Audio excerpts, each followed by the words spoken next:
전 세계의 가난한 성도의 마음을, 교회를 향한 개혁의 목소리를 모아 당신의 마음을 터치합니다. 신앙 터치 시즌2 그 세 번째 이야기 지금 시작합니다. 예, 안녕하세요. 신앙 터치 시즌2 네, 그 세 번째 이야기를 시작해 보려고 합니다. 우리 시작하기에 앞서 멤버 인사부터 한번 들어볼까요? 예, 반갑습니다. 저는 한국의 록펠러를 꿈꾸는 부자 청년입니다. 반갑습니다. 반가워요. 저는 교회 안에 못된 신앙 모태 집사입니다. 네, 반갑습니다. 저는 조나단을 사랑한 조나단입니다. 네, 고난 주간에 고난을 너무 많이 받아서 피곤하고 힘들어요. 본디오 빌라도에게 고난을 받으셨죠. 네, 우리 두 누님에게 고난을 너무 많이 받았습니다.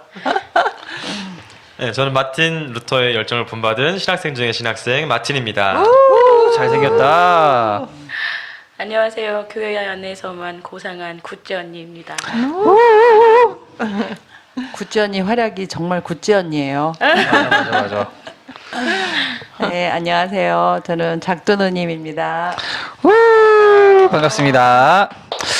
네, 우리 이번 세 번째 시간에는요, 1부 교회 생활 백서에서 돈, 섹스, 권력에 대해서 이야기를 나눠볼 거고요. 그리고 두 번째 교리 터치에선 하나님의 이름들과 성삼위일체에 대해서 이야기를 나눠보도록 하겠습니다. 네, 그럼 본격적으로 한번 시작해 볼까요? 네, 1부 교리 생활 백서. 인간의 욕망 중에서도 가장 우위를 차지하고 있는 욕망의 정점, 이 돈, 섹스, 권력. 우리가 한번 이것들에 대해서 한번 이야기를 나눠봤으면 좋겠는데요. 첫 번째 주제는 돈입니다. 돈은 선인가, 악인가, 중립적인가? 우리 각자 의견을 마구마구 던져주셨으면 좋겠습니다. 우리 특별히 한번 좀 젊은 친구 의견부터 한번 들어볼까요? 우리 마틴부터 이 돈에 대해서. 근데 네. 이거 여기 얘기하고요. 그냥 그 답만 하시면 안 되고요. 자기의 개인적인 신학적 의견도 좀 같이 내주셔야 돼요. 왜 자기가 그렇게 생각하는지, 자기가 평소에 생각하던 것이 왜 그런지에 대해서 자기 의견을 좀 한번 각자의 나름대로 의견이 있을 테니까요. 그 근거도 대충 이제 얘기를 해주시면은 더 좋을 것 같아요. 네. 우리 마틴 어때요? 네, 저는 돈에 대해서 밑도 끝도 없이 중립이에요, 그냥. 보통은 젊은 사람들은 다 그렇게 생각하는 것 같아요. 왜냐하면 돈은 중립적이고 그냥 중요한 거는 그 돈을 사용하는 사람의 의지에 딸려 있는 거지 그 돈이라고 하는 게 무슨 특별히 의미 있는 게 아니라 선한 사람이 사용하면 선하게 네, 그런 것 같아요. 악한 사람이 네, 사용하면 악하게 돈의 쓰임에 따라서, 그러니까 돈을 쓰는 사람의 그렇지. 마음의 태도에 따라서 맞아. 돈의 가치가 계속 변하는 것 같아요. 그래서 저는 중립적으로 생각하는 것 같아요. 네, 그렇습니다. 저도 비슷한 생각인데 방금 말씀하신 거에서 좀 더 확장돼서 그냥 구체적인 좀 예를 들어보자고 한다면 제가 돈이 있으면은 이거를 좀 좋은 일 남을 도운 데 쓴다든지 이러면은 이 돈이 선한 데 쓰인 게 되는 거고 가령 예를 들면은 이 돈을 누군가에게 부당한 청탁을 한다든지 이런 식으로 쓰이게 되면은 이게 악하게 쓰인 거잖아요. 그래서 이 쓰는 사람의 그 의지에 따라서 얼마든지 이 돈의 의미가 변할 수 있다. 그래서 저는 중립적이다라고 생각합니다. 그게 일반적인 그런 생각들 아닌가요? 네, 어떻게 생각하시죠, 우리 구찌 누님? 저는 최근에 마음이 바뀌었어요. 잘하셨어요. 그 전에는 돈은 가치 중립적이라고 생각을 했는데, 근데 돈은 악한 것 같아요. 예, 그거가 되니까 제가 여태 동안 이해 못했던 어떤 부분들이 좀 싹 다 해결이 됐어요. 네. 이번 방송 준비하시면 공부 너무 많이 하시는 거예요. 아니 예를 들어서 삼성이나 아니면 되게 돈 많은 사람들 보면 돈을 저렇게 많은데 저 사람들 왜 저러고 사나 막 이랬는데 돈이 악하기 때문에 그런 것 같아요. 그러니까 그런 말이 있잖아요. 흔하게 99만 원 가진 사람은 10,000원 있는 사람 돈 뺏어서 100만 원을 그렇죠. 채우고 싶어 한다고. 예. 그래서 그러다 보니까 일련의 사건들이 조금 이해가 되고 왜 돈 있는 사람들이 저 지경으로 사는지도 좀 이해가 되고 저는 돈은 악하다는 걸로 바꿨어요. 네. 그렇다면 우리 작두누님은?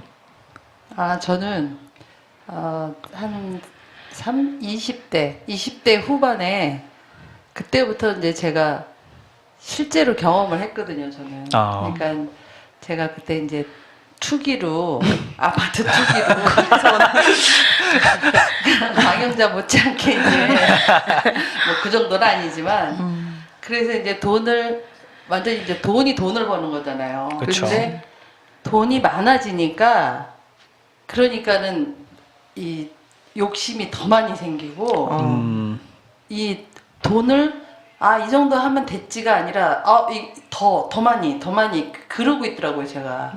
그래서 이제 그거를 한 방에 싹 날리고 나니까 오히려 이게 근심 걱정도 없고 날려니까. 처음에, 날렸을 때는 죽어버릴까 막 이러면서 이제 막 너무 괴로워했는데 이제 그게 시간이 지나면서 내가 이제 차라리 돈이 없으니까는 근심도 없고 오히려 더 그래서 돈이 악하구나. 저는 제가 체험으로 그래서 돈이 악하다는 생각을 했어요. 제가 경험을 했기 때문에. 그러니까 근데 제 생각에는 약간 이제 저랑 생각하는 개념이 약간 다른 게 저는 이 쓰임에 있어서의 이제 돈의 의미를 따져가지고 중립적이라고 이제 말씀드린 거고 지금 앞에서 지금 말씀하신 두 분 같은 경우는 뭐랄까 소유의 의미에서 그렇죠. 그러다 보니까 좀 더 이렇게 뭐랄까 악한 느낌이 더 드는 것 같다. 돈에 관하여 그런 것 같은데 저도 뭐 그 부분에 대해서는 약간 뭐 동의를 하는 게 없지 않아 있긴 한데 쓰임의 부분에서는 뭐 저는 뭐 제 생각은 여전히 뭐 변함은 없는 것 같은데 우리 그러면 모태 집사님은?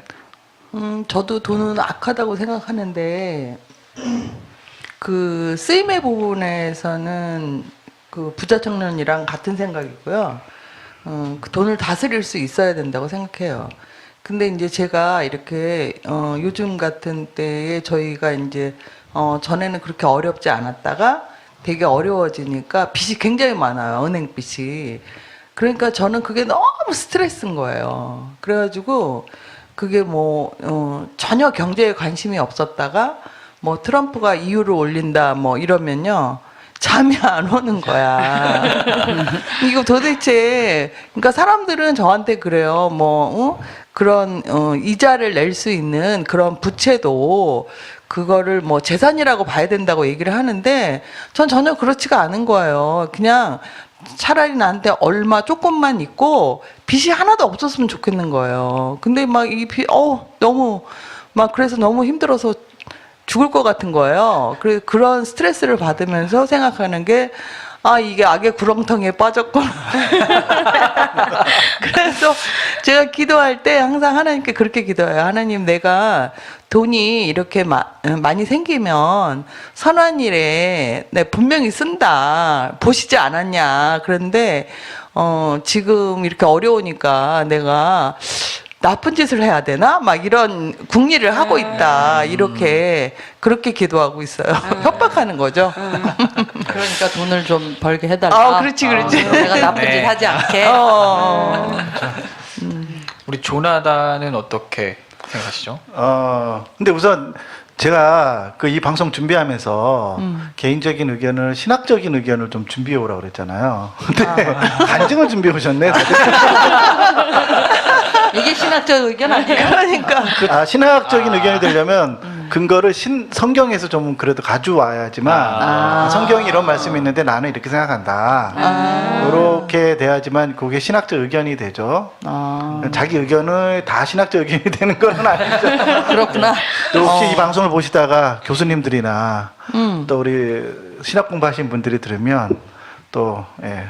근데 우리 1회 때 반응이 되게 좋았어요. 잠깐, 딴 얘기긴 하지만, 1회 때 우리 교리와 교리 공부를 왜 해야 되냐, 그럴 때, 교리와 신학의 차이에 대해서 그 부분을 한 거에 대해 사람들이 많이 자기가 이해가 많이 됐다고 하신 분들이 많이 계셨고요. 그게 개인적으로 도움이 많이 됐다고, 예, 구분을 잘 못했었는데. 하여튼, 오늘 근데 돈, 섹스, 권력, 이 부분은 교리적인 측면은 아니에요. 교리적인 측면은 아니고 신학적인 왜냐하면 이것이 의견이 다르다고 해서 하나님의 구속이 달라지거나 그렇지는 않거든요. 네, 구원이 달라지거나 뭐 그런 문제가 아니기 때문에. 근데 이제 이 신학적인 어떤 포지션을 취하냐에 따라서 이제 성금에 대한 문제, 돈의 사용 문제 여러 가지 이제 자기가 어떤 행동을 결정하는 부분에 있어서 실제로 행동의 패턴이 바뀌기 때문에 그래요. 일종의 세계관적 문제이기 때문에 저는 이제 개인적으로 돈을 처음에는 저도 가치 중립적이라고 생각을 했었어요. 근데 이제 그 24살 때인가요? 회심을 하고 나서 이제 신학 공부를 쭉 하다가 제대로 이제 신학 공부를 쭉 하다 보면 제가 뭘 배우게 됐냐면 성경이 돈에 대해서 단 한 번도 좋게 얘기한 적이 없었어요. 그걸 발견했어요, 제가. 그러니까 성경이 재물과 돈에 대해서 얘기하는데 네. 특별히 예수님께서 돈에 대해서 얘기하실 때 돈에 대해서 정확하게 성경에서 만몬이라고 말해요. 만몬이 뭐냐면 어떤 신적 존재인 거예요. 그러니까 그 돈의 이면 안에 어떤 그 돈을 통해서 움직이고자 하는 권력, 힘이 있다는 거야. 그래서 그 돈 자체는 인간을 지배하고자 하는 강력한 힘을 가지고 있다는 거야, 이미. 그러니까 그 돈 그 자체는요, 그러니까 성경이 말하고자 하는 거는 악하다는 거예요, 그냥.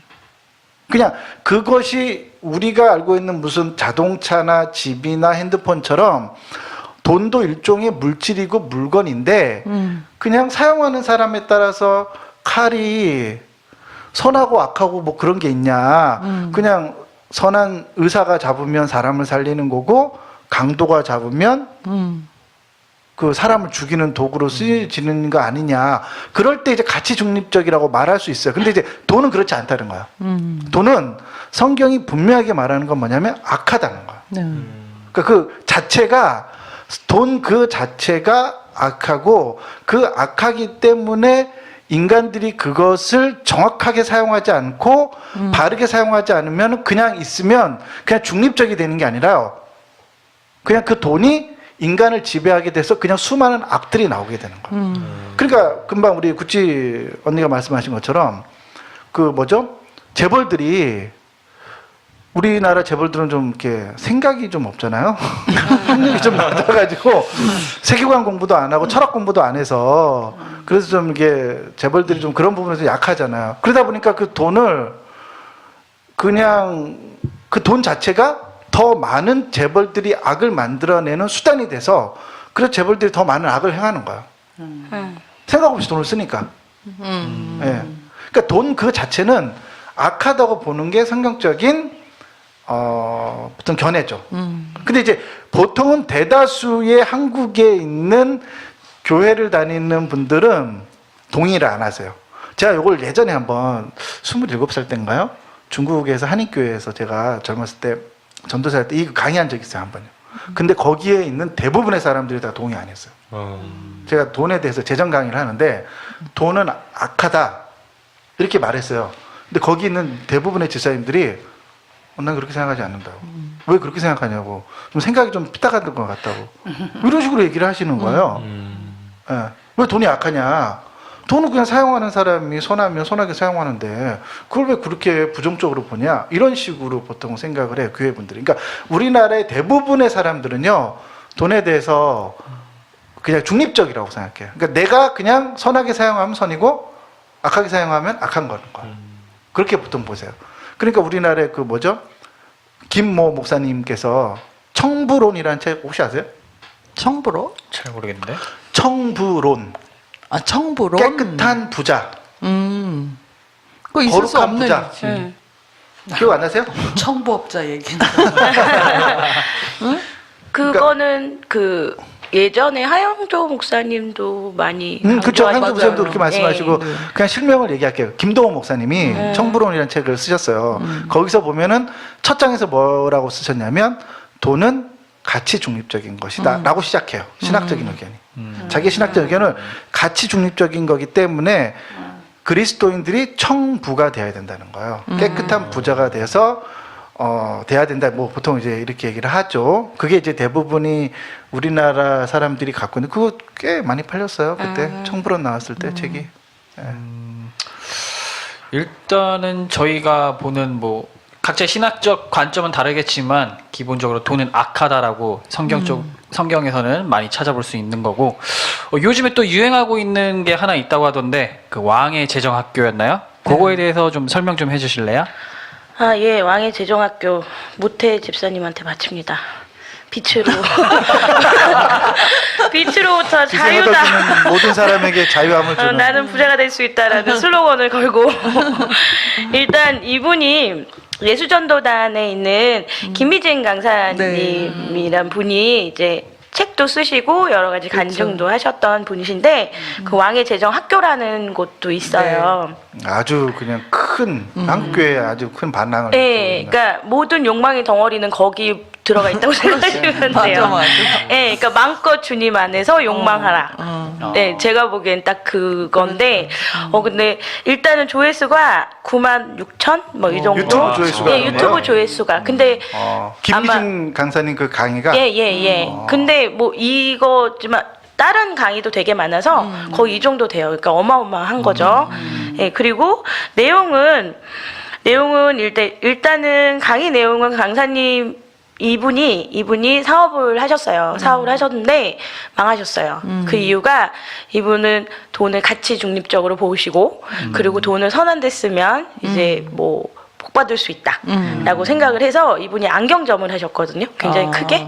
그래서 이제 자기가 나름 은혜를 받고 이제 가난한 사람들을 도와줘야 되겠다라고 생각을 해서 이제 이 동사무소나 학교에 공문을 보내요. 이제 불우이웃이나 이런 사람들한테는 무료나 아니면 원가만 받고 안경을 해주겠다. 막 이렇게 하면서 사람들이 엄청나게 몰려든 거예요. 그래서 결국 망했어요. 그래서 가난해졌어. 망하게 돼서 이제 빚을 지게 되고 막 이렇게 되면서 이제 이분이 하나님 도대체 나는 착한 일을 했는데 왜 이러십니까? 막 이랬는데 하나님이 말씀을 하신 거예요. 음성으로 말씀을 하셨는데 뭐라고? 어마어마한 말씀을 하셨어요. 뭐라고 말을 했냐면 이사야서 60장 말씀으로 이제 주님이 날 부르셨다고 말씀을 하세요. 그래서 교회와 나라 안에 부흥을 일으키겠다고 하시고 부흥의 열쇠는 바로 재정, 돈이다. 뭐 이렇게 얘기를 하는데 이거는 책의 페이지 19페이지에서 20페이지 여기서 나오고 있어요. 그리고 너를 통해서 거룩한 재물들이 모을 것이며 이 재물들이 여호와 이름 앞에 예배하게 될 것이다. 와. 라는 이런 계시를 받고요. 아멘이네, 아멘. 아멘. 그리고 그날 바로 새벽에 주님이 이제 특별한 말씀으로 자기 굉장히 익숙한 길에서 새로운 길로 이제 인도하심을 느꼈다고 얘기를 해요. 그러면서 이제 뭐 이분이 이제 열방대학이죠. 제주도에 네, 있는 제주도. 열방대학에 가서 네. 이제 거기서 이제 한 번 없이 전 여기서부터 조금 마음에 안 들긴 했어요. 빚이 40억인데 도망간 거예요. 그렇지. 예, 크리스천으로서는 여기서부터 조금 이러긴 했는데 일단 도망가서 거기서 진짜 저는 여태껏 살면서 한 번도 그런 케어를 하나님한테 받아본 적이 없는데 이분은 기도하면 분유도 나오고 기도하면 화장품도 나오는데 화장품 이름까지 막 다 나와요. 막 비싼 화장, 막 설화수 막 이런 거 브랜드 막 나오고 심지어는 친구가 벤츠도 선물해줘요. 예, 막 이래요. 그러니까 기도하면 응답받는 네, 그런데 기도하면 다 응답받아요. 그런 근데 스토리가 있죠. 근데 그게 사실은 연수돈도 다니는 DTS라고 하는 네. 훈련학교 안에 그런 강의가 있어요. 네, 강의가 있어요. 맞아요. 응답받는 근데 기도, 음성 듣기. 하나님 네, 음성 맞아요. 듣기 뭐 근데 이렇게. 저도 DTS 훈련을 받았거든요. 오, 근데 그러셨어요? 예, 근데 하나님 저한테 한 번도 마음에 안 들었나? 나그 이해할 수 있어요. 상처 있는 거. 그래서 한 번도 못 이렇게 DTS 훈련 뭐 여기 좀 저긴 다른 얘기인데 이렇게 아침이나 저녁마다 모이잖아요. 네, 하나님이 오늘 나한테 뭐를 말씀하셨나? 지겨워. 그거. 다 돌아가면서 한마디씩 하는데 나는 없는데 어떻게?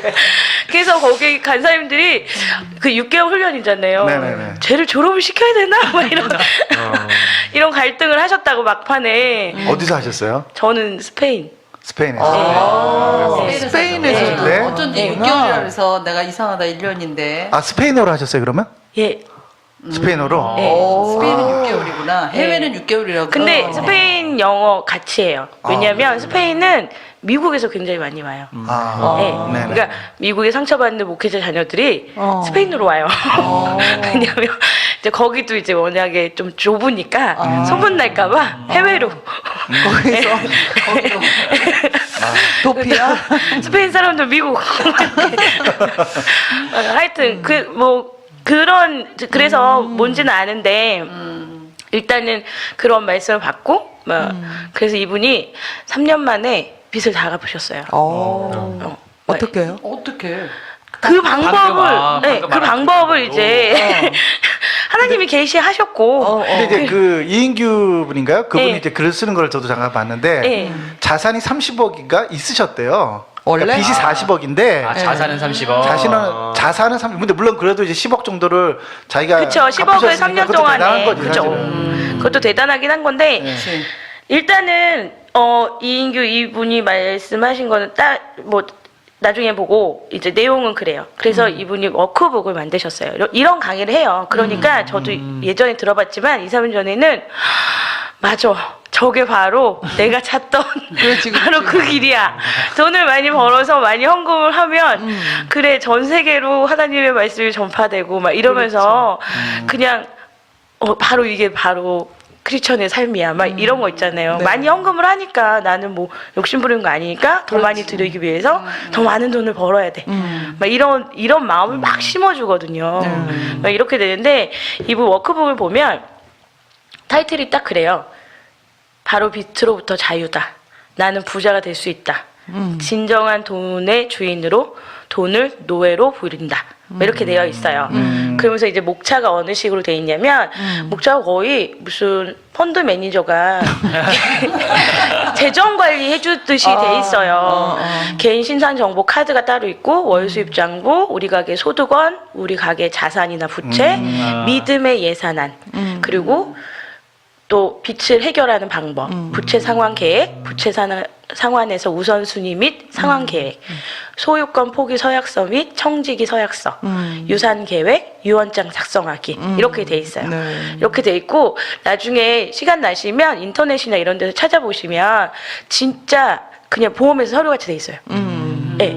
가계부 같이 많이 발전했다. 그러니까 요거를 이제 처음 들어보시는 분들은 잘 이제 이해를 못 하실 수도 있어요. 그러니까 이분이 이제 예수전도단 소속이었던 거. 그러니까 제주도에 있는 열방대학 안에 DTS 훈련을 가시면서 재정 강의라는 거를 처음 배우신 거예요. 근데 예수전도단은 DTS라는 훈련학교 안에요. 재정 강의가 따로 있어요. 네. 그러니까 이분이 뭔가 새로운 거를 만드신 건 전혀 아니고요.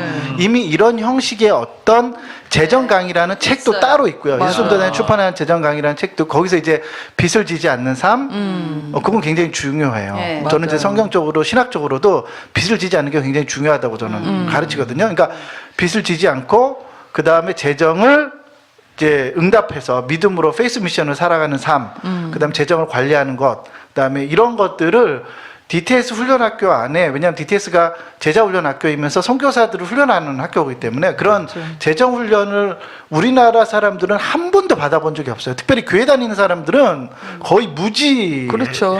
그래서 보통은 재정 훈련하는 청년, 대학생, 가정주부들은 가계부를 쓰는 정도가 겨우 자기가 재정을 관리하는 수준이거든요. 그래서 예산안을 짜고 어떻게 재정을 관리하고 그 재정에 대해서 어떻게 자기가 대책을 세우는지에 대해서 이제 이게 체계적으로 가르치는 데가 오직 예수전도단의 DTS 훈련학교였어요. 맞아요. 그거를 20년 전부터 30년 전부터 가르쳤다고요.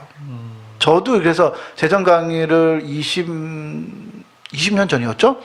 그때 이미 23, 4살 때 이미 배웠었어요, 이런 것들을. 그래서 재정을 어떻게 관리해야 되고, 어떻게 이제 규모 있게 써야 되는지에 대해서 이런 것들 분리하고, 그 다음에 예산대로 써야 되는 법, 뭐 몇 가지 이제 원칙들을 가르쳐요, 예수전도단에서요. 그러니까 그런 거를 예수전도단에 배우시고 이 책을 쓰게 된 배경이 되는 거죠. 그러니까 이분이 뭔가 새로운 얘기를 하는 건 아니에요. 이미 그런 형식이 예수전도단 안에 있었다는 거를 좀 이렇게 방송 듣는 분들은 좀 기억을 하실 필요가 근데 있어요. 뭐 많이 플러스 됐는데? 그쵸. 어. 왜냐하면 예수전도단이라는 것 자체가 원래 자비로 그쵸. 하는 거다 보니까 딱 타이틀에 맞춰서 살아갈 수밖에 없고 네. 그게 그쵸. 없으면 진짜 돈 나올 구석이 없기 때문에 맞아. 그러니까 재정이라는 어떤 특별한 강의를 당연히 들어야 되겠죠. 네. 그런 것도 있고 네. 이제 이런 게 있어요. 이 동아시아 대표셨던 홍성권 홍성권 목사님이 목사님. 예수전도단 대표셨는데 좀 이렇게 그 예수노다에서 나오시게 됐어요. 뭐 그 얘기는 제가 할 수는 없고 개인적인 얘기이기 때문에 나오시고 된 다음에 단체를 세우시고 그 단체를 세운 단체에서 이 김미경 간사님이시죠, 이분이요. 네. 네, 이 김미진 그러니까 김미진 간사님과 함께 나오셔서요. 그 단체에서 그 홍성건 목사님이 갖고 있는 우리나라에서 5손가락 안에 들어가는 큰 리더시잖아요. 홍성건 그렇죠. 목사님이. 그러니까 이분이 갖고 있는 한국교회 안의 모든 네트워크와 인맥을 훌동원하셔서 이 김미진 간사님을 도와준 거예요. 그래서 두 분이 같이 단체를 세우셔서 같이 하신 거예요. 그래서 이제 이 처음에는 유명하지 않았는데요. 이분이 이제 전폭적으로 지지와 도움을 주셔가지고 이분이 이제 김미진 간사님이 뭐 우리나라의 대부분의 큰 교회에선 다 가서 강의할 수 있게끔 그쵸. 그다음 출판도 할 수 있도록 그 다음에 그분이 쓰신 책을 감수까지 해주셨어요. 맞아요. 네, 홍성건 목사님. 성동원 목사님이 감수까지 예, 해줬다고요? 추천사도 뒤에 써주셨어요. 예. 일단은 뭐 저희가 들어도 이렇게 왕의 재정학교 그 또 김미진 간사님이 쓰신 그 내용 자체가 많이 혹하는데 혹시 사람들의 반응은 어떤가요, 구체적으로? 폭발적이지 않나요? 사람들의 반응은 정말 열광적이에요. 막 그리고 진짜 이런 식으로 살아서 빚을 갚았다고 막 이렇게 얘기하는 사람들도 있고 그 다음에 이렇게 살아야 되겠다고 막 이러는 사람들도 있고 그러니까 저 같아도 저도 처음에 이게 언제였지? 한 2년 전? 이때 들었을 때만 하더라도 맞아 저거야. 나도 40억 갚을 수 있다면 한 번쯤은 해볼만 할 것 같긴 한데. 그쵸. 3년 만에 10억이라 그러면 해볼만 하잖아요, 솔직히. 그래서 제가 이제 이거 수료 간증문 중에 하나를 가져왔어요. 재정학교 2기 수료 간증문인데 박땡땡 집사님이에요. 그러니까 지원하게 된 동기는 성령의 감동으로 거기서 내가 성령 해야 할 것 같다라는 막 이런 감동을 주셔서 하셨고 그 다음에 이제 빚진 자의 삶은 하나님이 원하지 않는다는 것하고 물질을 계획적으로 쓸 수 있는 방법, 지혜로운 예산을 통해서 꼭 필요한 부분에 쓸 수 있도록 지혜를 주고 충동 구매를 줄일 수 있다는 것 하고 이제 10,000원이라도 빚 갚기를 시작을 했대요. 네. 예, 그래서 7월달에 여기서부터 조금 약간 좀 이상해요. 하늘은행에 입금을 했어요. 하늘은행. 그러니까 왜냐면 김미진 강사님이 어떠냐면 아, 무슨 은행인가 네, 김미진 강사님은 뭐냐면 남을 위해서 쓰거나 하나님을 위해서 쓰면 그게 하늘은행에 입금이 되고 하나님이 30배, 60배, 100배로 갚아주신다. 라는 게 모토예요. 그래서 이제 뭔가를 쓰면 하늘은행에 입금했다라는 말이 되게 많이 나오는데 일단 그래서 7월 달에 입금을 하고 그랬더니 성경원금 이제 3만 원 하고 이제 목사님 생신 선물 8만 원 썼는데 그러고 나서 95만 원을 돌려받는 그런 기적을 나도 빨리 어디 그러니까 이거 듣잖아요? 그러면 아니 어차피 뭐 죄 짓는 것도 아닌데 한번 해보고 싶은데 하늘은행은 제2금융권인가 그러면? 뭐 이런 이자가 엄청나요. 이런 말씀이 계좌를 있고. 터야 되겠네. 그리고 뭐 출금한 금액이 11만 원이었는데 나중에 받은 입금액이 100만 원이 넘어요. 그러니까 10배를 채워주신 거죠. 누가? 하늘은행에서 하늘은행에서 잘못 들어온 게 아니고. 하늘은행 누가 채워줬는지는 안 나와요. 그냥 뭐 3,000원 썼다, 4,000원 썼다 뭐 이렇게만 나오고 어떤 식으로 입금 경로가 됐는지는 몰라요. 왜냐 하늘은행이기 때문에. 그래서 물질을 지혜롭게 잘 쓰다 보니까 하나님이 채워주셨다. 그래서 근데 나 하나 물어볼 게 있는데요. 우리가 저는 이런 게 이제 신학적인 문제가 좀 발생하는 거예요. 어떤 우리가 근거를 사용할 때 네. 하나님께서 우리가 무언가를 이렇게 하면 30배, 60배, 100배 물론 30배, 60배, 100배는 성경이 나와요. 네. 근데 그 내용하고 무슨 연관이 있는지는 그러니까요. 앞뒤 안 가리고 갖다 쓰는 거예요. 그러니까 좋은 비슷한 말이야. 내용이 또 있는데요. 이런 거 있잖아요. 한 영혼이 천하보다 귀하다. 그거 혹시 아세요? 네. 네. 그 성경에 없는 거 아세요? 글쎄 말이에요. 그 말이 성경에 구절 성경에 없더라고. 없어요. 나 아, 엄청 그래요? 많이 들었는데 진짜 많이 들었는데 그 말씀 없어요. 성경 없어요? 구절이 없어요. 그거는. 그럴 리가 없는데. 찾아봤어요. 그래요? 검색해 보세요. 그래요? 나 최근에도 목사님한테 들었는데. 나 그 말을 철떡같이 믿고 있었는데 지금. 그러니까 보세요. 한 영혼이 천하보다 귀하다. 이게 굉장히 성경적인 것 같죠? 이거 성경적인 게 아니에요. 그렇지. 그 그러니까 말은 누가 했나? 한 영혼이 그러니까 한 영혼을 구원하기 위해서 예. 이 천하보다 하나님께서 이 한 영혼을 더 귀하게 생각하신다.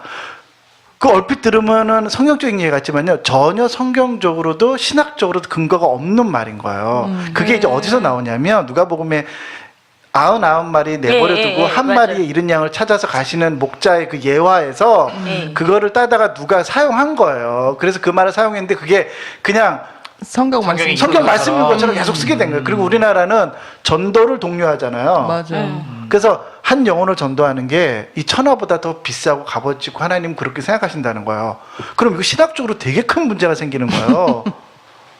하나님이 한 영혼보다 한 영혼이 이 천하보다 이 세상보다 더 귀하다? 근데 어떻게 이걸 등식을 성립시킬 수가 있는 거죠? 나머지 99마리는 귀하지 않은 거죠. 그렇게 되는 거예요. 하나님은 99마리 내버려두고 얘네들이 그렇지. 죽고 뭐 먹든지 말든지 얘네들 알아서 하라 그러고 잃은 양을 찾아서 가신 건가요? 그렇지 않잖아요. 그냥 거기 내버려 뒀다고요. 성경 구절은 그렇게 나와요. 그냥 예화가 이것도 예화잖아요. 그러니까 99마리 그냥 내버려 두고 한 마리 찾아서 돌아오신 거예요. 그래서 같이 갔다고요. 얘기의 그 스토리는 그런데 그렇게 들으면 마치 그 한 마리가 마치 99마리보다 더 가치 있고 귀한 것처럼 들려요. 근데 이제 이 재정 강의할 때도 꼭 제가 이 비유를 들어요. 왜냐하면 모든 분들이 30배, 60배, 100배는 그 성경 구절은 말씀이 우리 안에서 심겨지면은 하나님의 말씀이 그렇게 열매를 맺는다라는 뜻이거든. 정확하게요.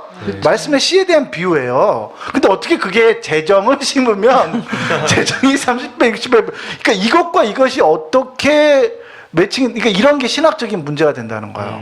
그러니까 자기의 신학적 근거를 전혀 신학적인 근거가 없는 데서 가져다가 그냥 써버리는 거가 되는 거예요. 사실 재정 강의 때 사실 이런 얘기 하신 분 되게 많아. 이건 좀 지적을 좀 하고 싶었어요, 제가. 네. 뭐 일단 그래요. 그리고 이 김미진이라는 이 강사님 강의를 한번 들어보시면 굉장히 재밌으세요. 예. 맞아요. 말도 되게 재밌게 잘하고.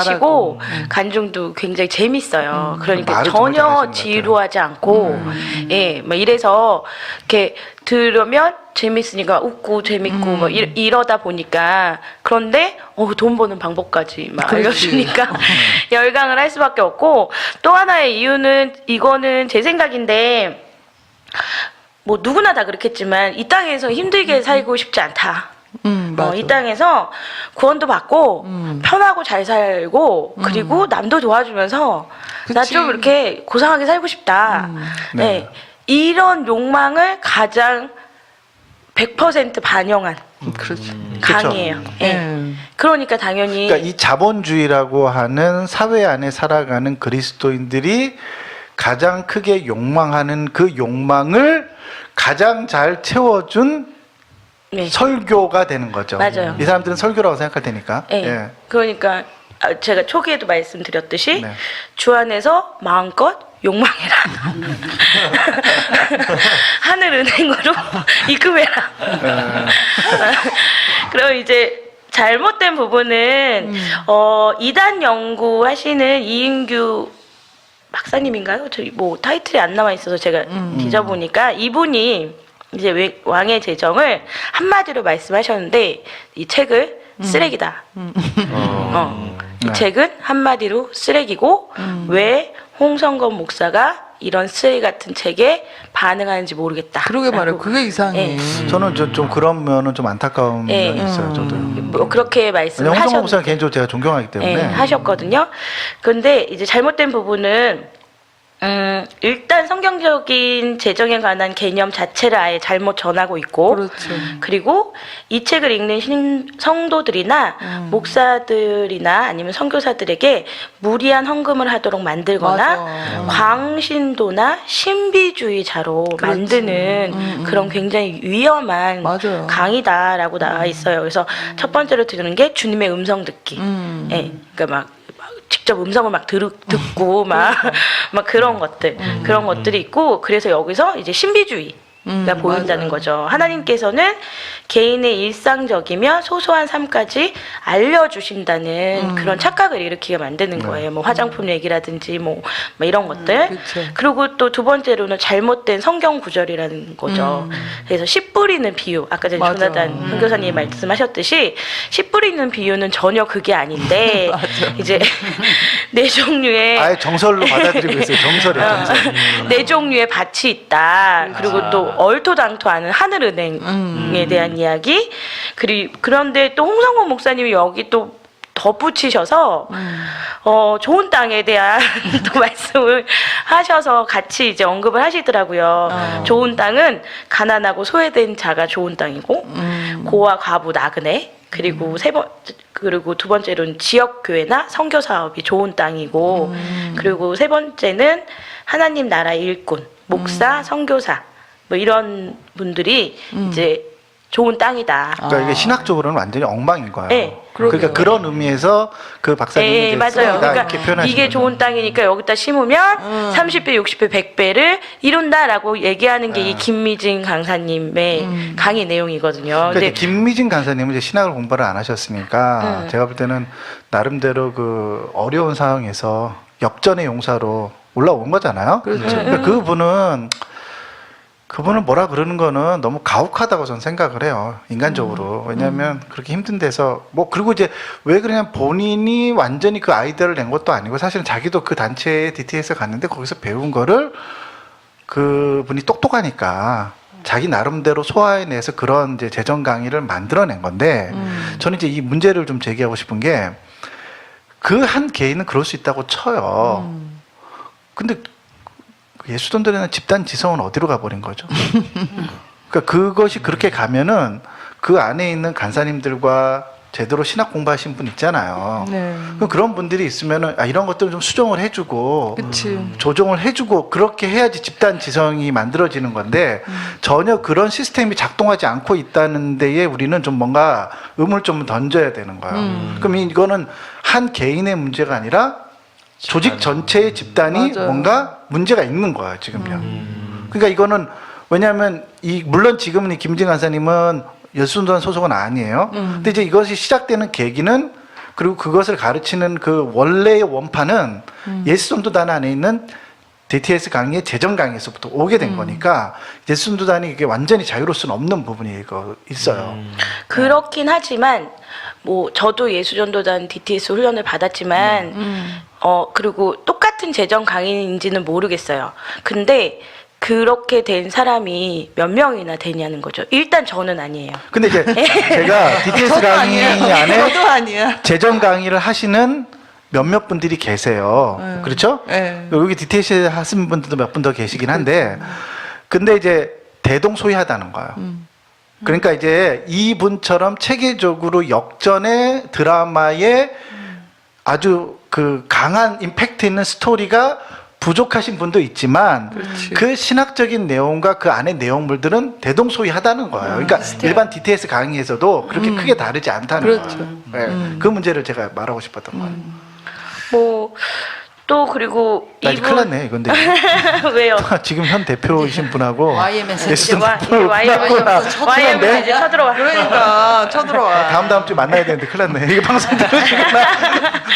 그리고 이제 혼나는 거 아니야? 세 번째 잘못된 거는 이제 하나님 뜻대로 사용하는 재정이란이라는 말로 이제 얘기를 하는데, 이분이 이제 강의 중에 한국 교회가 주님이 주인이 아니라 만몬이 그 자리를 차지하고 있고, 그래서 본인이 바꾸겠다고 말을 해요. 그러면서 이 주장을 보면 한국 교회 주인은 모두 사탄으로 간주하는 주장이라고 이인규 씨가 말을 했습니다.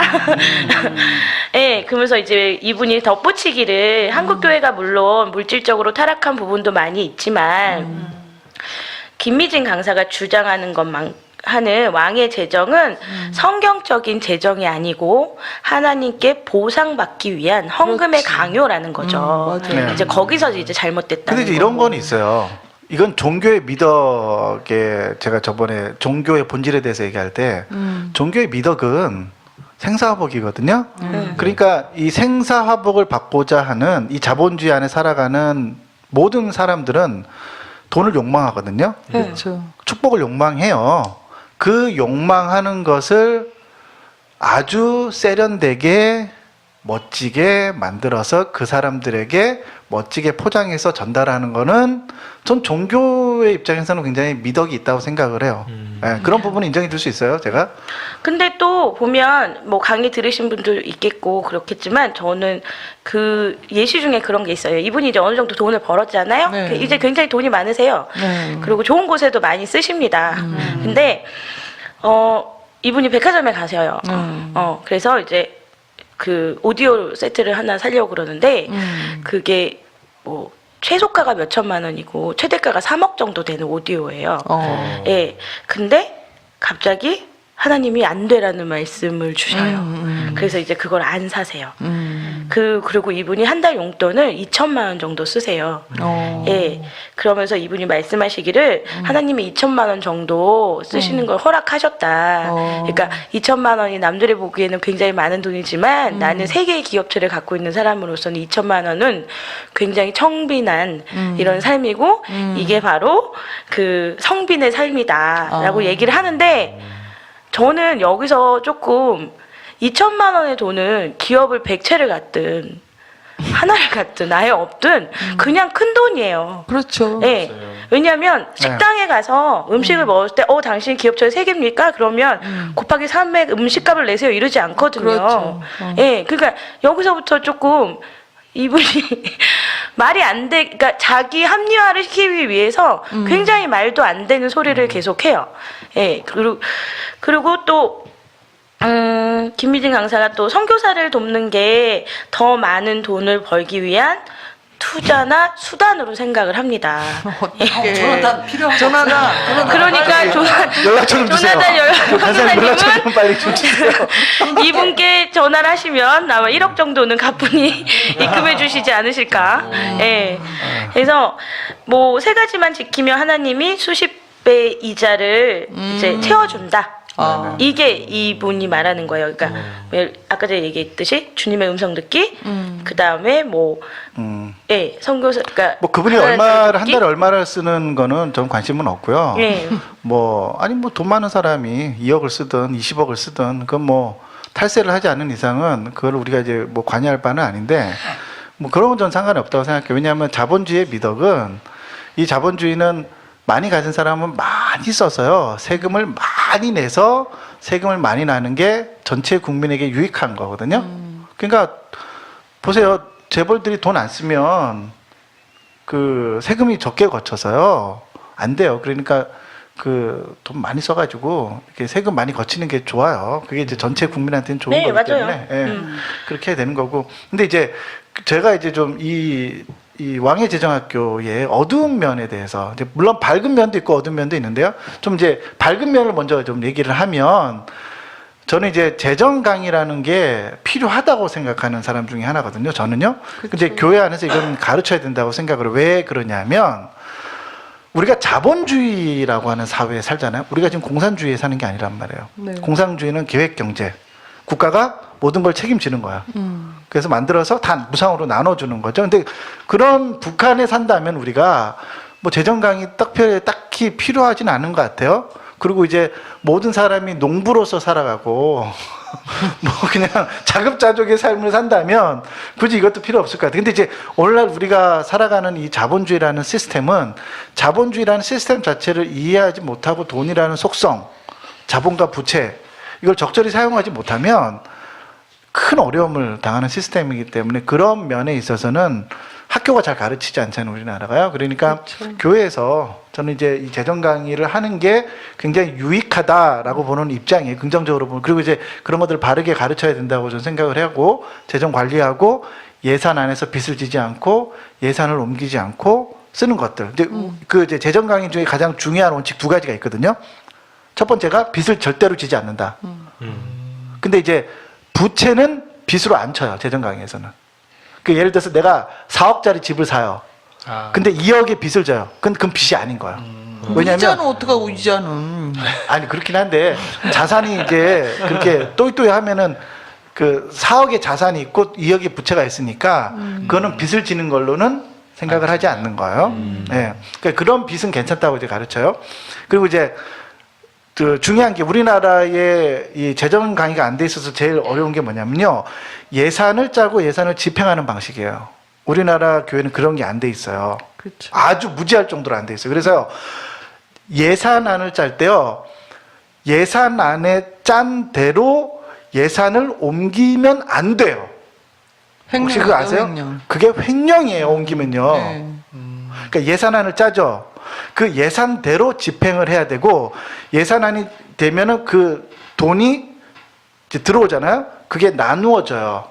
그래서 뭐 예를 들어서 각 부서별로 오늘 예산은 이렇게 짜놓는다면 그 현금이 입금되면은 그 각 부서별로 예산안대로 돈을 내려보내거든요. 네. 근데 우리나라는 어떻게 하냐면 예산 집행을 우선 급한 데부터 써요. 교회가. 아 이게 급하면 이쪽 예산을 끌어다가 저쪽에다 쓰는 거예요. 그러니까 항목을 마음대로 옮겨버려요. 그리고 그거를 리더가 옮겨도 된다고 생각을 해요. 그 횡령이거든요. 그렇게 하면 안 돼요. 근데 이제 그런 거에 대해서 별로 개념이 없어요. 우리나라 사람들은. 그래서 교회 예산에 대해서 항목을 마음대로 옮기고 이렇게 옮기고 저렇게 옮기고 그걸 뭐라 그러는지 아세요? 돌려막기? 일종의 돌려막기인데 그분들은 어떻게 하냐면 재정을 사용하는 지혜라고 생각해요. 아, 지혜롭다고 생각하는 거예요. 그렇지. 그러니까 그런 것들은 좀 가르쳐야 돼. 재정 강의를 통해서 그렇게 하면 안 된다는 거. 그 다음에 뭐 텍스를 제대로 내야 되는 것. 캐나다 같은 경우에는 종교단체나 법인들도 텍스 안 내면 그냥 바로 조사 들어오고요. 다 물려버려요. 근데 우리나라는 그런 게 잘 안 돼 있긴 해요. 이제 그런 면에 있어서는 재정 강의를 통해서 뭔가 그런 원칙들을 정하고 합리적인 원칙들과 그런 것들을 교회 안에 지켜가는 것들은 필요한 것 같고요. 근데 이제 어두운 면에 대해서 이제 얘기를 한다면 지금 이제 구찌 언니가 얘기했던 쭉 리스트가 있었잖아요. 그런 것들이 바로 이제 재정 강의가 갖고 있는 어두운 면들인 거라는 거죠. 전혀 신학적이지도 않고 인간의 욕망을 축복이라는 걸로 포장을 해서 사람들의 욕망을 채워주는 수단으로 사용하게 되는 이런 이제 어처구니 없는 일이 교회 안에 일어나는 거죠. 그리고 이제 선교사들한테 헌금을 많이 하면 하나님 축복받는다. 여러분도 헌금 많이 하면 가난해져요. 나 그래서 가난해졌나 봐요. 네. 제가 우리 교회 청년들한테 이 이분- 이야기를 우리 했는데 모태 다 신앙이 웃더라고요. 너무 많이 해서 가난해졌다. 일하니까 네. 헌금 많이 한다고 했더니 다들 박장대소를 하더라고요. 그런 이야기가 있냐고. 헌금 많이 하면 부자 되는 줄 그게 알았는데. 현실이에요. 그러니까 이런 거죠. 헌금을 많이 하잖아요. 그러면 10명 중에 1명은 돈을 더 많이 벌 수 있어요. 그렇죠. 근데 10명 중에 9명은요, 더 가난해져요. 근데 우리는 교회 앞에 간증하는 사람은 돈을 더 많이 받은 그 한 사람만 나와서 간증을 하고 나머지 9사람은 교회를 떠나서. 교회를 떠나. 그러니까 우리는 그런 사람들의 스토리를 모르는 거예요. 근데 내가 그 한 사람에 들어갈 수 있을 거라고 자꾸 생각하는 거야. 그렇죠. 그리고 그것이 원인의 축에 그게 헌금을 했기 때문이 아니라 그 사람 원래 돈을 잘 버는 사람이었어요. 똑똑하고 잘나서 그 사람은 헌금을 안 했어도 돈을 많이 벌 사람이기 때문에 그렇게 된 거죠. 근데 저는 이런 강의가 뭐 이분뿐만이 아니라 재정에 대한 뭐 이야기나 아니면 헌금에 관한 강의나 아니면 설교가 되게 많잖아요. 네. 그게 굉장히 안 좋은 게 저는 개인적으로 그래요. 그런 사람 별로 안 좋아하는데, 그러니까 안 좋아한다기보다는 이해를 못하는 게, 그러니까 제가 지금 A라는 직업을 가지고 있는데, 뭐 여러 가지 사정 때문에 그 일이 안 들어올 수 있잖아요. 그러면 그냥 나에게 필요한 건 돈이고, 그러면 저 같은 경우에는 그냥 B라는 직업을 일단은 하고 돈을 벌다가 그러다가 왜 일하는 직업 원래 내가 하고 싶었던 직업에 일이 들어오면 또 그걸 하면 되고 좀 저는 좀 그렇게 생각을 하는데 특히 우리나라는 그게 안 되는 것 같아요. 무슨 말이냐면 저 아는 지인이 있는데 지금 또 일이 되게 안 풀려요. 너무 안 풀려요. 그래서 개인적으로 안타까운 게 뭐냐면 하나님을 알고 나서부터 더 안 풀려요. 그래서 도대체 왜 그러세요? 막 이러는데 일단 근데 또 한 2, 3년씩 사업에 재능이 없는 건 아니에요? 아니 그분이 사업하시는 분은 아닌데 일단 지금 뭐 경제적으로 다 안 좋잖아요. 네, 그래서 근데 그러면 저는 되게 힘들어하세요. 힘드세요, 솔직히. 근데 그분 탓도 아니고 그냥 지금 상황이 그런 그렇죠. 거잖아요. 예. 근데 그런데 돈 때문에 너무 힘들어하고 막 괴로워하고 기도하고 막 이러는데. 저는 그러면 그냥 저 같은 경우에는 전 편의점 가서 일해도 상관없고 저는 식당에 설거지도 상관없거든요. 내가 편의점에 알바하려고 그랬더니 나이 많다고 안 써주던데? 어머 어떡해. 나 빨리 해봐야 되겠는데. 이런 것도 있지 않을까요? 재정 강의가 이렇게 유행을 하게 된 게 사회적 이슈가 된 게 지난 10년 동안 있잖아요. 이명박 정부 들어서 나서부터 우리나라가 부동산이 죽쓰고 있잖아요. 그렇죠. 우리 모태 집사님이 부동산업을 하셔서 잘 아세요. 그러니까 부동산이 계속해서 죽을 쓰면서 가계 부채가 늘어나게 된 거잖아요. 그러면서 이자 부담률이 늘어나면서 사람들이 굉장히 재정에 대해서 쪼들리고 어려움을 겪게 됐단 말이죠. 사회 전반적인 모든 이슈 자체가 그렇게 됐었어요. 그러니까 지금도 아직 부동산은 어렵죠. 어렵죠. 네, 굉장히 어려워요. 그러니까 우리나라의 대부분의 사람들은 자신의 자산의 70%를요 부동산으로 갖고 있어요. 토지나 건물이나 아파트나 그쵸. 이런 걸로 가지고 있어요. 그러다 보니까 이 황금률도 떨어지고 그리고 그 대부분의 부동산은 부채를 끼고 산 거기 때문에 부채에 대한 이자 부담률이 굉장히 가중되어 있는 거예요. 그러니까 이런 사회적인 현상이 기저에 깔려 있었기 때문에 이 재정 강의라고 하는 것이 지난 5, 6년 안에 이게 먹힌 게 아닐까. 전 이제 그런 사회적 분석도 좀 해봤으면 좋겠어요. 왜냐하면 어떻게 생각하세요? 모태 집사님? 저도 조나단이랑 같은 생각이 들어요. 왜냐하면 이거는 이런 식으로 만약에 계속 경제가 간다 그러면 이제 더 이상은 그런 재정 강의는 먹히지 않을 것 같아요. 그러니까 일종의 유행인 거죠. 그러니까 그런 니드가 있었던 거예요. 사람들이 너무 재정 때문에 이제 그쵸. 어려워서 저금리 때문에 굉장히 어렵기도 하고 그런 이제 상황에서 이 재정 강의가 이러한 환경에 부합하는 전략을 잘 짠 거지. 그러니까 내가 볼 땐 김희재 간사님이 똑똑한 거예요. 아니 똑똑한 건 똑똑한 거지만 그러니까 제 친구 얘기를 마무리를 지으면 걔가 이제 그러는 거예요. 나는 11조도 꼬박꼬박 하고 헌금도 꼬박꼬박 했는데 왜 하나님 나한테 왜 이러는지 모르겠다고. 그러니까 책임지지 않을 거면 구원을 하지 말든가. 그렇게 얘기할 수 있겠죠. 구원을 하지 말든가. 뭐 어떻게 살으라는 거냐고 막 그러더라고요. 그래서 제가 좀 독한 면이 있어서 저는 그랬거든요. 나가서 돈을 벌어. 그랬어요. 진짜 나가서 돈을 11조로 벌어. 하지 마. 아니 11조는 이제 돈이 없어서 하지도 못하고 그러니까 나가서 돈을 벌어. 앉아서 기도하지 말고 그냥 그랬거든요. 그러니까 이런 강의가 사람을 그렇게 만드는 맞아요, 거가 맞아요. 저는 가장 큰 문제라고 생각을 해요. 이제 강의가 이거를 그러니까 실천할 수 있는 어느 정도 여건이나 이런 그치. 게 있고 그리고 이 안에서도 축복받은 사람들도 있고 그러니까, 예. 성공한 사람들도 있어요. 그러니까 따지고 보면 빚 줄이라는 게 뭐가 나빠요. 그렇죠. 예, 좋지. 최소한의 비용을 줄여서 빚부터 갚아라. 이게 나쁘진 않거든요. 근데 이거는 그냥 하나님 믿는 사람이든 안 믿는 사람이든 당연히 해야 되는 거거든요. 상식에 속한 문제니까. 예, 근데 문제는 여기다 플러스를 해서 이걸 하면 하나님이 너한테 30배, 60배, 100배로 채워줄 거야. 그러니까 이게 문제라는 거죠. 축복받지 못한 사람들이 느끼게 될 박탈감과 그럼 결국은 원인의 축에다 그 사람들은 분명히 내가 축복받지 못한 거는 나는 그렇게 했는데 축복을 못 받았으니까 내 믿음이 뭔가 내 신앙이 문제가 있다고 분명히 그렇게 생각할 것 같아요. 예, 그러니까 내 신앙이 아니 하나님을 원망하든지. 그렇죠. 예. 둘밖에는 나올 수가 없어요. 답이 없어요. 예. 그렇죠. 결과론적으로는. 예. 그러니까 그런 면에 있어서는 이건 완전히 쓰레기인 거예요. 그러니까요. 왜냐하면 성공한 한 사람은 있을 수 있겠지만 잘 될 수 있는 근데 그 사람은 원래 돈을 잘 벌 거야 아마. 근데 이제 나머지 대다수의 99%의 사람들은 그럼 어떻게 하냐는 거야.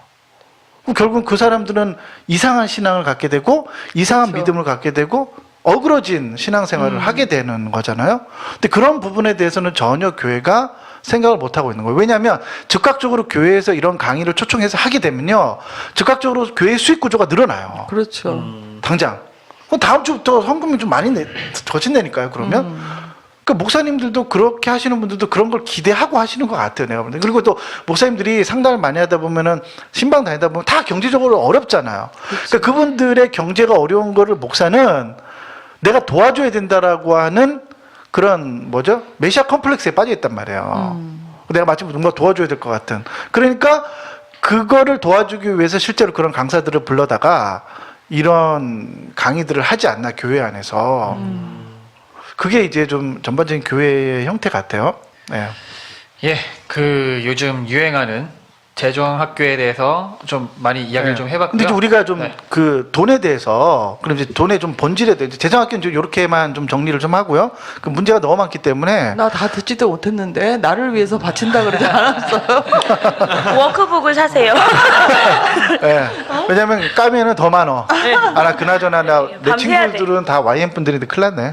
아, 이것도 까면 또 나중에 혼나는 거 아닌지 아니 근데 모르겠어요. YM이 잘못된 건 아니죠. 네. 예. 근데 확실히 이거를 제동을 못 거는 YM 그 수뇌부에 있는 그 요직에 있는 분들은 이걸 좀 제가 볼 때는 제동을 걸어야 된다고 저는 생각을 해요. 적어도 신학적인 부분이나 이런 것들은 수정을 가해줘야 되지 않나.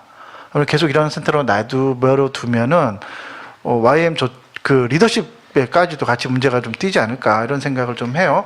근데 이제 이런 얘기를 좀 해줬으면 좋겠어요. 그러니까 그 우리가 그래서 돈에 대해서 어떤 태도를 취해야 되냐는 거야. 실제로 우리가 취해야 될 실제적인 돈에 대한 태도가 뭐냐는 거죠. 왜냐하면 돈이 악하기 때문에 그러면은 돈은 나쁜 거야. 악하기 때문에 우리가 그러면은 다 버려야 돼. 다 버려야 돼. 갖다 버려. 막 그래야 되나요?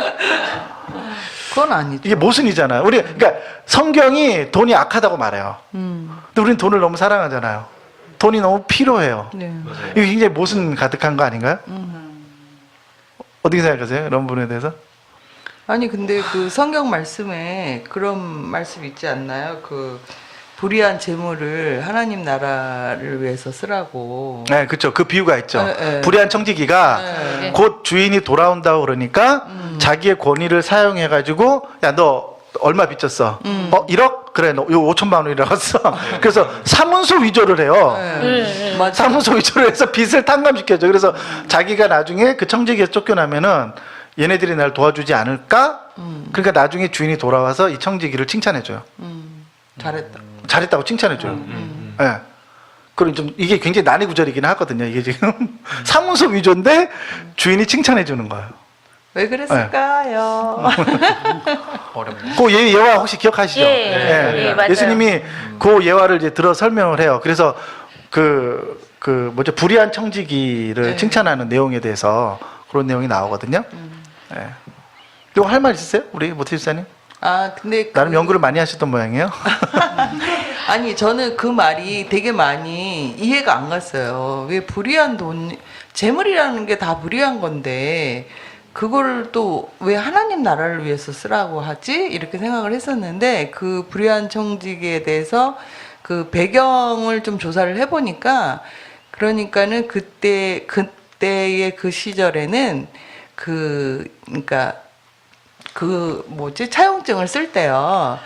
만약에 쌀이나 뭐 이런 그러니까 곡식이나 기름 뭐 이런 걸 쓸 때는 어떤 건 2배, 어떤 건 뭐 3배, 뭐 이런 식으로 쓴대요. 그러니까 내가 만약에 50원을 갚아야 되면 100원을 쓰는 거예요. 그러면 선이자를 떼는 식으로 그렇게 썼다고. 그렇게 그러더라고요. 그렇게 쓰니까는 나중에 그 사람은 갚을 수가 없잖아요. 갚을 수가 없고 2배를 갚아야 되는 거니까.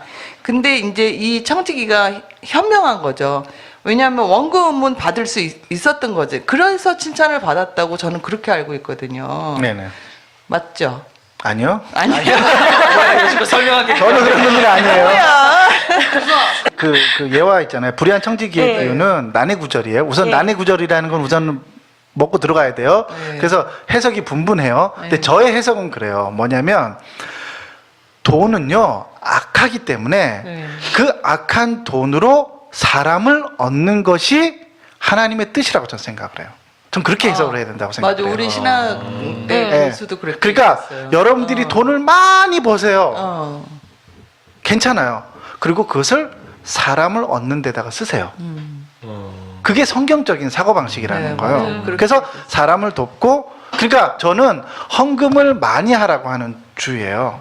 할 수만 있으면 많이 했으면 좋겠어요. 근데 이제 자기가 어려운데 11조하고 11조에서 내가 어려운 중에서도 복을 받고 그런 거는 제가 동의할 수는 없지만 헌금은 내가 돈이 많아요. 그럼 이력도 하고 이력도 하고 뭐 그리고 어려운 사람 있으면 팍팍 도와주고 그렇게 해야지만 그것이 돈이 원래 갖고 있는 속성을 이길 수 있는 거라고 저는 생각을 해요. 그러니까 돈이 악하기 때문에 네. 적극적으로 우리가 그 돈을 쓰는 사람이 적극적으로 이것을 선을 위해서 쓰려고 하지 않으면 그냥 가만히 있잖아요. 돈을 가지고 가만히 있으면 그냥 자연스럽게 부패한다는 뜻이에요. 제가 그런 말을 하고 싶었던 거예요. 그러니까 돈은 그 자체가 부패하는 속성이 있기 때문에 그냥 이것을 쓰지 않고 다른 사람을 위해서 사용하지 않고 선한 일에 사랑으로 쓰지 않으면 이 돈이 나를 부패시키고 구조적인 악을 만들어내고 우리의 인생을 더 어렵게 한다는 거예요. 그러니까 가장 중요한 거는 돈은 악하기 때문에 그 돈을 사용하는 사람이 적극적으로 이 돈을 지배하고 이 돈을 바른 방식으로 쓰고 훈련을 받고 기획하고 계획해서 바른 쪽으로 사용하도록 의지적으로 하지 않으면 안 된다는 거죠. 제가 이제 저는 이 부유가 그런 거라고 생각해요. 그래서 그런 의미에서 주인이 불의한 청지기를 칭찬한 거죠. 근데 이건 비슷한 거는 공자의 가르침에도 나와요, 사실은요. 그러니까 어차피 청지기는 이게 자기 거 아니잖아요. 어차피 자기는 쫓겨날 것 같아. 그러니까 쫓겨나기 전에 착한 일을 하고 물론 이제 내가 이렇게 깎아주면 얘가 나중에 날 도와줄지 안 도와줄지는 몰라. 근데 자기가 할 수 있는 거는 지금 자기가 고난 안에서는 그냥 우선 반으로 깎아주는 거야. 다 깎아주면은 나중에 내가 이 주인에게 버림받고 나서 혹 이 사람들이 나를 도와주지 않을까. 그럴 수 그게 있죠. 지혜롭다는 거죠. 그러니까 우리가 그냥 저는 이렇게 생각해요. 재정은 그래서 헌금도 많이 하고 사람들에게 쓰고 성경금도 많이 하고 하면 좋은 거야. 근데 그거를 가지고 내가 했기 때문에 30배, 60배, 100배의 축복을 받을 거라고 생각하는 것은 사악한 마음이라는 거예요. 거기선 사악한 거고 그냥 사람을 위해서 쓰는 게 그것이 돈의 힘을 이길 수 있는 신자의 방식이 아니겠는가라고 하는 거죠. 저의 의견은 우선 그래요. 그래서 혹시 여러분 어떻게 생각해요? 저는 구체적으로 그런 얘기를 좀 했으면 좋겠는데 여러분들은 11조 다 하시죠? 네. 왜냐면 우리가 11조 자꾸 반대하니까 댓글에 사람들이 그럼 너 11조 안 하는구나. 너희들 11조 안 하지? 막 그런 거 얘기하시는 분들도 있어요. 아, 우리 방송 듣는 그 네. 댓글도 달리는데 준 75라고 네. 그분이 친하신가 방송 봐요? 듣고 네. 네. 확신을 하게 됐다고 11조 안 하겠다고 아니 그런 뜻은 아니에요. 11조 대신에 건강을 챙겨야 되겠다고 11조 아니죠. 안 하면 안 걸린다는 목사말 때문에 아니 좀 어려우시고 형편이 좀 어려우시면은 저는 11조 안 해도 된다고 생각을 해요. 왜냐하면 어려운데 굳이 막 헌금을 하시려고 그러는 거는 전 좋은 태도는 아니라고 생각을 해요.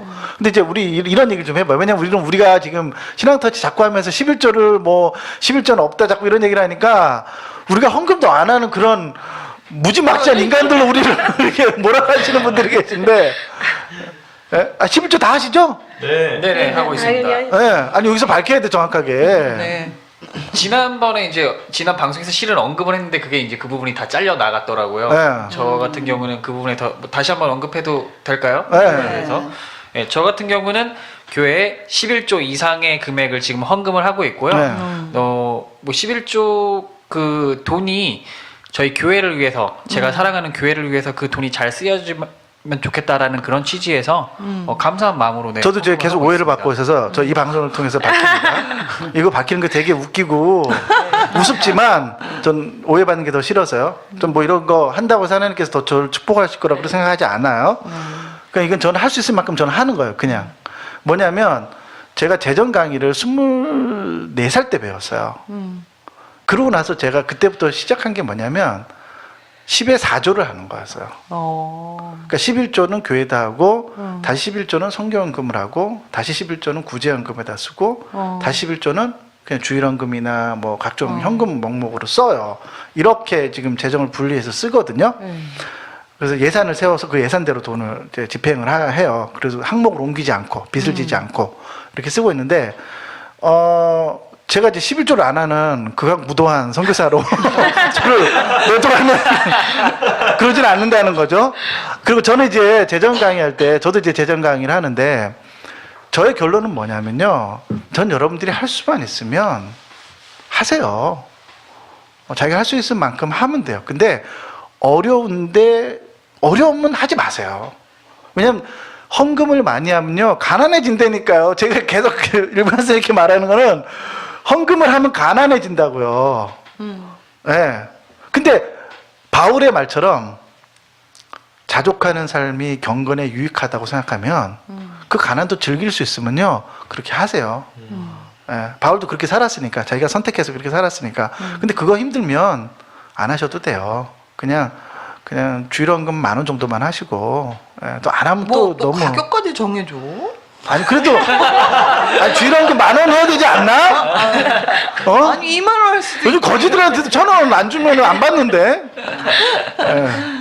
하여튼 뭐 그래서 그렇게 좀 하셨으면 좋겠어요. 그러니까 저는 헌금에 대해서 얘기할 때 여러분들이 많이 하실수록 좋다. 그리고 11조도 하고 그 다음에 성경금도 따로 하고 뭐 주위에 필요한 사람이 있으면 그 사람한테도 하고 하라는 거예요. 할 만큼. 그게 재정에 대해서 돈에 대해서 가지고 있는 돈이 그 자체가 악하기 때문에 적극적으로 그 돈을 사용해서 선한 일에 사용하지 않으면 그 돈이 자신을 부패시킨다는 거죠. 저는 굉장히 이게 성경적이라고 생각을 해요. 그래서 재벌들한테도 저는 그런 얘기를 해주고 싶어요. 돈 제발 유보금으로 쌓아놓지 말고 그 돈을 사회를 위해서 쓰라는 거야, 계속. 그래야지만 이 사회가 발전하고 서로가 더 풍족해지기 때문에 그런 방향으로 좀 가야 된다고 저는 생각을 합니다. 여기서 질문 하나. 네. 부자인 교회에도 11조 해야 되나요? 저는 헌금은 많이 하면 좋다고 생각하기 때문에요. 네.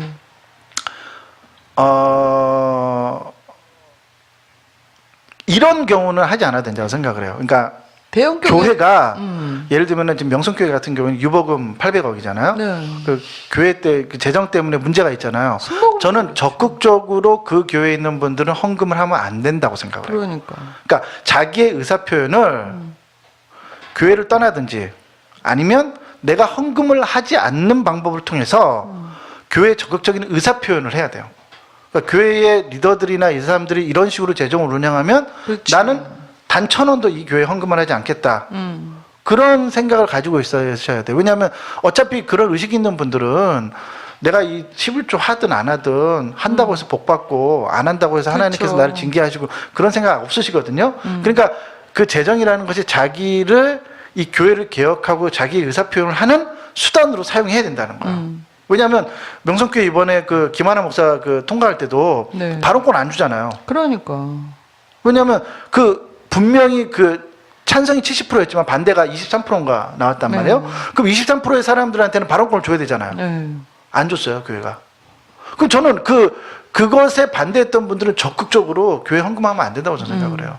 그런 방식으로 자기 의사 표현을 해야 된다고. 그러니까 사나이 교회나 지금 사나이 교회도 좀 문제가 많죠. 네. 예, 그러니까 헌금이나 이런 것들이 자기의 의사 표현 수단이기 때문에 그런 때는 하지 않는 쪽으로 해줘도 저는 무방하다 이렇게 생각을 해요, 저는. 아니 근데 네. 그 지금 조나단 선교사님이 말씀하신 거는 뭐 이해는 되긴 하는데 솔직히 그 교회 다니시는 분들 치고 11조나 헌금 안 하시고 싶은 사람이 어디 있겠어요. 네네. 문제는 그렇죠. 그 돌아가는 꼴을 보니 맞아. 내가 이걸 과연 낼만 한가? 막 이런 거죠. 그러니까 그치. 뭐 아까워서 내가 못 줘 이런 사람 저는 거의 없다고 보거든요. 그리고 그렇게 갈등 하기까지는 굉장히 많은 시간을 고민했을 거라고 생각을 해요. 그리고 다 뭐 11조를 내겠다 안 내겠다 이렇게 결단하기까지는 그렇기 때문에 그냥 간단하게 그래도 돈이 있으면 헌금 많이 하고 이러는 게 좋다. 뭐 이렇게 얘기할 부분은 아닌 것 같아요. 왜냐하면 돈이 선순환이 돼야 되는데 이게 악순환이 되다 보니까 그러니까 무슨 말이냐면 나는 되게 열심히 365일을 일을 해서 11조를 냈는데 근데 이 목사가 벤츠를 타고 다녀요. 네. 이러면 이러면 말아야지. 예, 그러니까 하지 말아야 되는데 그러니까 이런 경우에는 하지 마. 이런 경우에는 해. 이렇게 우리가 판단하기에는 좀 너무 많은 사람들이 막 얘기를 한다는 거죠. 저는 뭐 11조가 됐든 헌금이 됐든 그냥 하나님 일에 쓰는 거는 다 좋은 거라고 생각을 해요. 예, 굳이 갈 필요는 없다고 보거든요. 예. 그러니까 저는 11조를 내요. 11조를 내고 그다음에 저희 교회에는 안 내요. 근데 그 헌금을 저는 이렇게 생각해요. 그거를 하나님 앞에 낸다. 그 말이 너무 웃기지 않아요? 아니 하나님이 왜 돈이 필요하냐고. 교회가 돈이 필요한 거지. 우리 공동체가 돈이 필요한 거지. 왜 하나님이 돈이 필요하냐. 그러니까 그 돈은요 정확하게 내가 하나님한테 한다 이렇게 생각하지 말고요. 교회 공동체에 하는데 교회 공동체의 의사결정 시스템이 엉망인 거예요. 그럴 때는 이 의사결정 시스템을 바꾸기 위해서 적극적으로 헌금하지 않는 방법도 좋다는 거예요. 왜냐하면 내가 헌금을 하지 않으면 리더들은 그러면은 우리가 뭔가 개혁하고 뭔가 바꾸지 않으면 사람들이 헌금을 계속 안 하겠구나 이런 생각하기 때문에 뭔가를 바꾸거든 자기들이요. 재정이 자꾸 줄면. 그렇죠. 나는 그렇게 생각하지 않아요. 왜냐면 아까 전에 명성교회 예를 들었지만 70%의 사람이 찬성을 했고, 그러니까 70% 넘는 사람들이 그리고 20 몇 %만 반대를 했어요. 20 몇 %가 헌금을 안 난다 그래서 이 명성교회가 눈 하나 깜짝 하겠냐는 거죠. 그렇지. 그렇죠. 네, 뭐 23%가 난 적극적으로 헌금을 내지 않겠다라고 얘기한다 그래서 그분들이 우리가 뭐가 잘못됐네 그렇죠, 이러지 않아요. 왜냐면 이미 그렇죠. 보유금이 800억인가 이렇게 있고 맞아. 니들이 몇 년 동안 헌금을 안 낸다 그래도 전 교인이 뭐 이렇게 열심히 살 수 있어요. 하고 싶은 거 다 하면서. 그렇기 때문에 단순히 헌금하지 않는 걸로 어떤 내 적극적인 뭐 자기 의사 표현을 한다? 나는 그거는 아닌 것 같아요. 근데 대다수의 우리나라의 교회들은요, 우리나라의 그 상위에 있는 대부분의 그 90%의 교회들은요, 교인 300명 미만이에요. 그러니까 한 명, 한 10가정 정도가 11조 안 하잖아요? 그럼 교회 재정 휘청해요. 11조 하던 사람이 안 하잖아요? 그렇지. 그럼 숫자가 교회 재정이 적은 휘청해요. 10명만 안 해도. 그러니까 그 교회의 의사결정 시스템은 당장 우리 그 부자 청년 교회도 본인 재정 안 내면 그 바로 티나요. 교회 재정에서 본인 11조 안 하면. 그럴 수 있죠. 네. 그러니까 내가 교회에 대해서 어떤 의사결정을 할 때, 의사표현을 할 때요, 그런 거를 통해서도 하는 게 좋다는 거죠, 저는. 근데 그게 꼭 명성교회나 대형교회가 아니라 대다수 우리나라 교회들이 300명 미만의 교회니까 그런 방식을 통해서도 자기 의사결정을 내비쳐서 교회의 어떤 그 윗선에서 하는 잘못된 의사결정을 좀 수정해 줄 수 있는 방법으로 사용하는 것도 좀 좋다. 이런 의견을 좀 드리고 싶습니다. 그러면 네. 제가 질문 하나 할게요. 네네. 그러니까 지금 헌금 부분만 얘기를 하는 건데 돈을 다스리는 거잖아요. 네. 예. 그러니까 굳이 교회에 헌금하지 않고도 본인이 따로 구제 사업을 할 수 있는 것도 그럼 물론이죠. 않나요? 저는 적극적으로 네. 자기의 재정을 선한 일에 사용하겠다 그러면 오늘날의 이 개명한 시대에 옛날에는 자기가 돈을 사용할 수 있는 통로나 방법이 없었잖아요. 네트워크가 없었기 때문에. 예를 들어서 내가 선교사를 도와주고 싶어. 옛날엔 인터넷이 없고 전화번호도 없고 선교사랑 연락처도 없어. 그러니까 대부분은 교회다 헌금을 하면 교회가 대신 해주겠다. 이 논리거든요. 근데 요즘에는 개인적으로 연락하거나 만날 수 있거나 페이스북이나 뭐 다 있잖아요. 그러니까 내가 직접 뭔가 선한 사역에 내가 직접 나서서 하겠다. 그런 거가 더 좋다는 거죠, 저는. 자기가 뭔가를 하고 싶으면 적극적으로 의사표현을 해서 뭔가를 하라고요. 그게 더 좋아요. 꼭 교회를 통하지 않고서도 그렇게 해도 저는 상관이 없다는 거예요. 물론 이 얘기를 들으는 교회의 목사님들은 질서를 망가뜨린다고 말하겠지만 그렇지. 저는 그렇게 생각하지는 않는다는 거죠. 예. 뭐 어쨌든 그거는 또 개인 목사님의 문제일 수도 있고 네. 또 그 윗분들의 문제일 수도 있으니까 또 어떻게 쓰이는지 이거는 또 성도의 입장으로서 잘 관찰하면 된다고 생각하고 뭐 그런 교회 재정들이나 이런 게 뭐 투명하게 잘 유지돼 가지고 성도들의 결론적으로 좀 전 이 말을 하고 싶어. 예수님께서 이런 말씀을 하셨어요. 보물을 땅에 쌓아두지 말고 하늘에 쌓아두라고. 이건 분명히 예수님께서 말씀하셨어요. 하늘은 행? 하늘은 아니에요. 예. 그게 무슨 뜻이냐면 그 마태복음에서 그렇게 말씀하시거든, 산상수훈에서. 그러니까 사람을 위해 쓰라는 거예요. 사람을 위해서 쓰고 사람을 적극적으로 돕는 것이 곧 하늘나라의 하나님의 뜻이라고 예 이렇게 말씀을 하신 거죠. 네, 여기까지만 좀 했으면 좋겠습니다. 네, 돈 이야기를 여기까지 한다는 거죠. 우리 나머지는 다음에 할까요? 그러니까 길긴 이것만도 하죠. 너무 네, 길어요. 길긴 하죠. 네. 우리 섹스 권력은 하지도 못하네. 그러니까 그럼 어떻게 해야 근데 되나, 섹스도 할 말 되게 많을 텐데. 그러니까 말이야. 네. 저도 할 말 많아요. 네. 그건 시리즈로 나누는 것 같아요. 그래요. 다음 주에 할까요? 섹스, 네, 다음에 섹스 합시다. 그다음 주에는 권력. 이런 돈 섹스 권력 특집으로 네, 세 개는. 네. 좋습니다. 네, 그럼 이번 화는 저희가 돈만 하는 거에서 마무리하는 걸로 하도록 하겠습니다. 그리고 오해 절대 하지 마세요, 청취자 여러분. 저희 헌금 다 하고 있습니다. 우리 잠깐 쉬었다가 우리 교리 터치로 돌아오도록 하겠습니다. 네, 수고하셨습니다.